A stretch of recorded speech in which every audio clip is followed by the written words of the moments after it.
Gave him a number. I gave him a number, bro. The song already been out, it made million. I gave dude a number, bro. I said, give me 200 grand, bro, and 25% of the record, bro. Dude was like, man, okay, bro. Can I meet you halfway with 150? I'm like, bro, I gotta get the 200. I'm already spending 30 to my lawyer to sue you. 30. I tried to work with this dude, bro.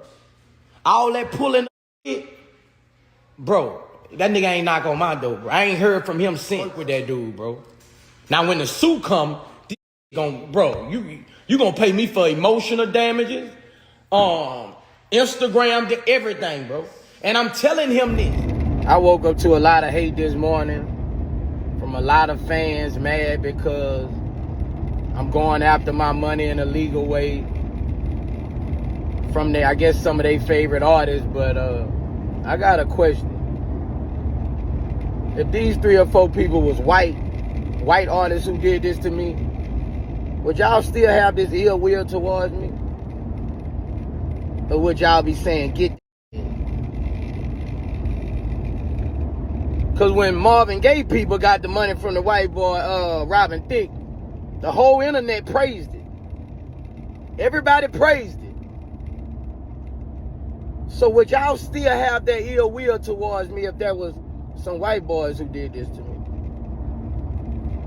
Or it's just, you'll never let me cross over to being a businessman because all I done did in the streets.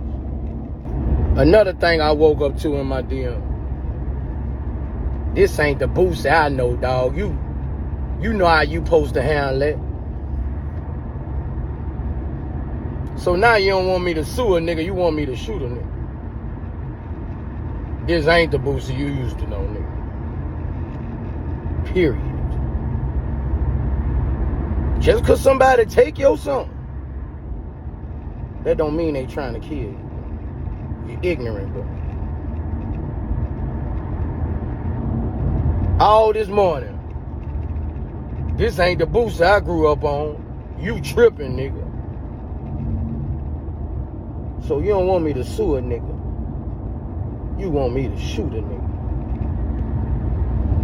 You ain't tricking me off the streets, bro. You ain't tricking me off the streets, bro. Y'all can comment all y'all want like that, but you ignorant. One more thing for the world.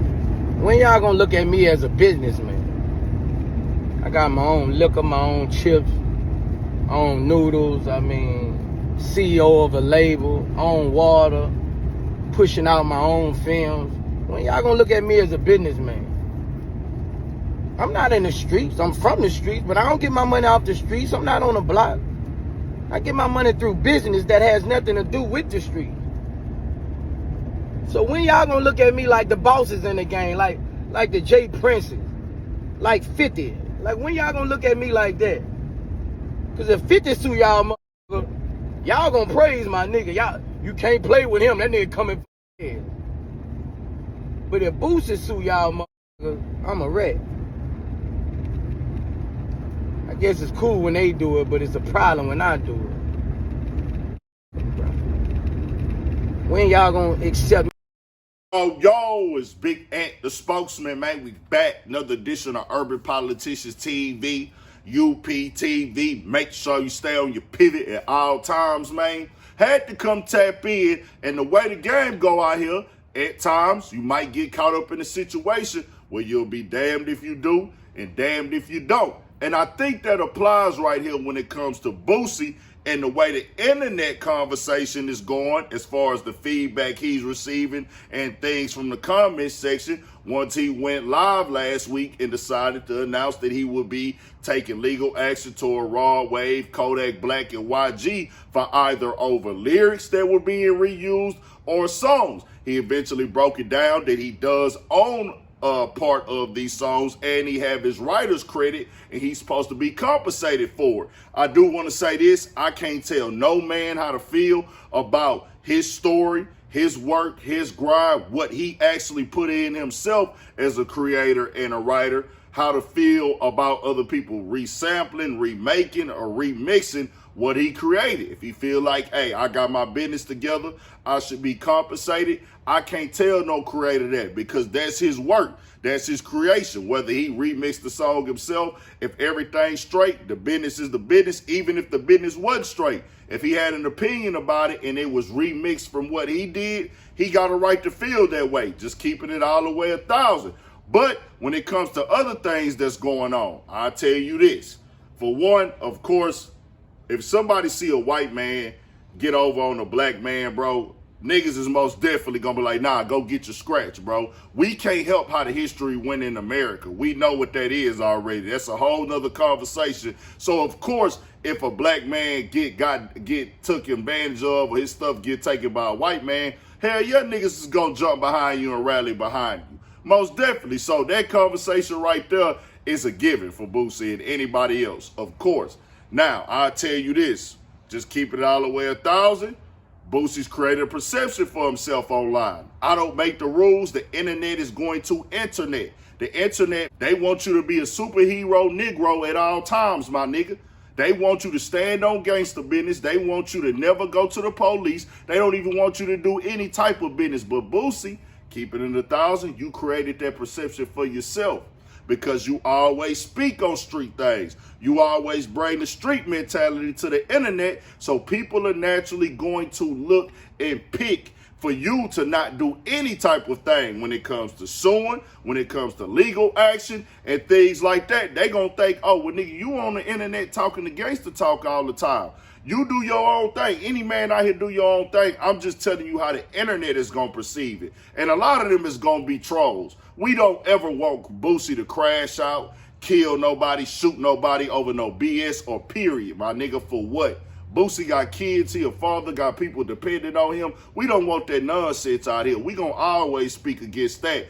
But when you go to the internet, you giving them something to tag you in the comments about it, and then they looking to get a response out of Boosie.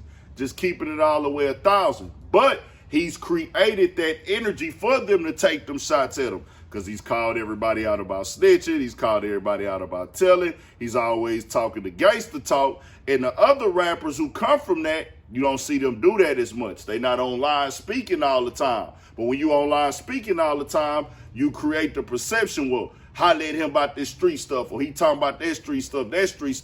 Niggas like 50, when they sue a nigga, they already looking at him like he done elevated to a businessman. Niggas want to see Boosie elevate to a businessman, but you going to have to leave all that street conversation and stuff behind and just be focused on that business. When you give off the perception that time, like I'm still in the streets with it, I ain't industry, I ain't this and I ain't that. Nigga don't got to go industry to be no businessman. Let's keep it all the way 1,000. I'm just saying, what you give off at times is going to give them the opportunity to nitpick at you.